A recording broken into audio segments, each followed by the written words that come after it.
बै खेलत हाबे आरा पारा गुलरू हो।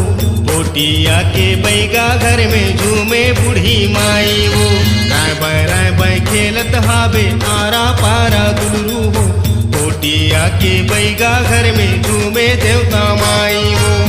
सरई के धूप गुंगुवावा,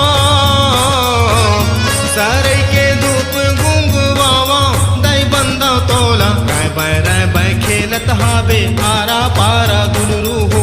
पोटिया के बैगा घर में झूमे देवता दाई वो।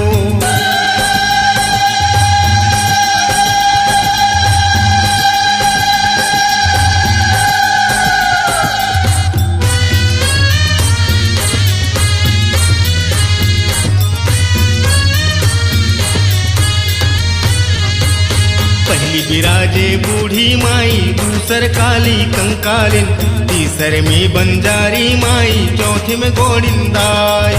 पहली बिराजे बूढ़ी माई, दूसर काली कंकालिन, तीसर में बंजारी माई, चौथे में गोड़िंदाई। पांचे माँ ठाकुर लम सेना, पांचे माँ ठाकुर लम सेना का बंदा तोला। राय बै खेलत हाबे आरा पारा गुलरू हो।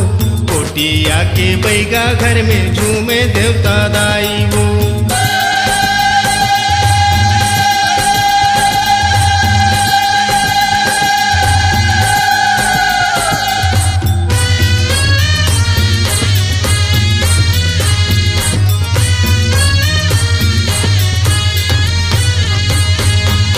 गड़ले पैरी दाई, कुटिया तिर में गंगा माई, बामन डोंगरी के शीतला माता, रावण भाठल चंडी माता। हाथ में चंगोरा धारे ठाकुर पार के गोड़िंदाई, पलाट पारा केलम सेना, भुजिया पार के कंकालिन।